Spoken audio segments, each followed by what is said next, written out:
Hello दोस्तों, नमस्कार। स्वागत है आप सबका हमारे इस यूट्यूब चैनल भी ऋषि ज्योतिष संहिता में।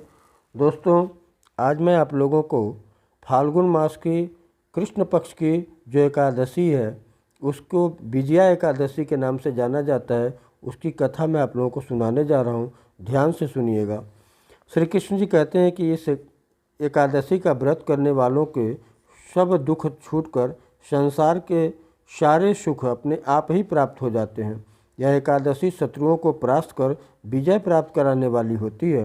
दोस्तों, आपने अभी तक हमारे चैनल को सब्सक्राइब नहीं किया है तो ज़रूर कर लीजिए, ताकि हमारा हर आने वाला वीडियो आप तक आसानी से पहुंचता रहे और आप उससे लाभ उठाते रहें।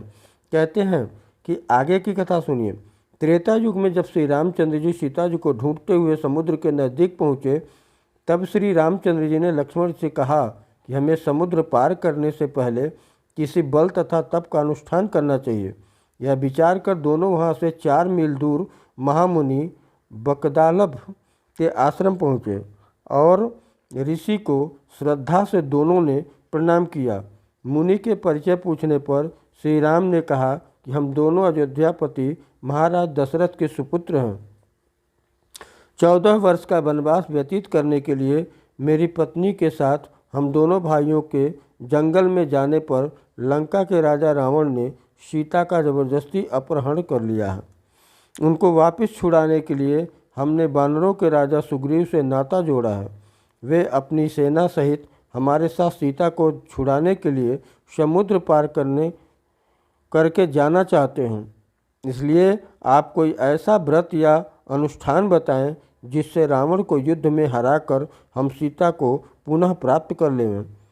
महात्मा जी ने कहा कि हे नरश्रेष्ठ, आप तो स्वयं विष्णु के साक्षात अवतार हैं और सर्वज्ञ हैं। आपको सब कुछ मालूम है, फिर भी यहाँ आदर भाव से आए और इसलिए श्रेष्ठ उपवास बताता हूँ। आप दोनों भाई सारी सेना सहित विजया एकादशी का व्रत व अनुष्ठान विधि पूर्वक करो। दशमी के दिन सोने या चांदी के कलश बनाकर उसमें पंचपल्लव डालकर जल भरकर वेदी पर स्थापित करें। उसके ऊपर सोने या चांदी की नारायण की मूर्ति बनाकर कलश पर प्रतिष्ठित करें। फिर रात भर भगवान नारायण की प्रार्थना कर दूसरे दिन प्रातः स्नान आदि से निपट कर धूप दीप नैवेद्य आदि कलश चढ़ाकर नारायण भगवान की श्रद्धा और भक्ति से पूजा कर फिर रात को भगवान नारायण की प्रार्थना करते हुए जागते रहें। द्वादशी के दिन प्रातःकाल स्नान आदि से शुद्ध होकर कलश आदि धातु का हो तो ब्राह्मण को दान में दे दें। यदि मिट्टी का हो तो उसे नदी में या तालाब में प्रवाहित कर दें। नारायण की सोने की प्रतिमा भी सोने की मूर्ति हो वो ब्राह्मण को भेंट कर देनी चाहिए। इस तरह ऊपर कहे अनुसार आप एकादशी व्रत करेंगे तो आप जीतेंगे और आपकी सारी कामना पूरी होगी। तब श्री कृष्ण जी कहते हैं कि हे भगवान राम ने इस व्रत को महामुनि के बताए नियम के द्वारा विधि पूर्वक एकादशी का व्रत किया, जिससे समुद्र पार करके लंका की लड़ाई में रावण को मारकर सीता को वापस ले आए। फिर 10,000 साल तक अयोध्या में राज्य भी किए।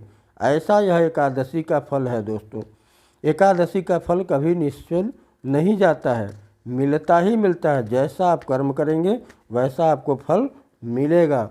धन्यवाद। जय श्री राम।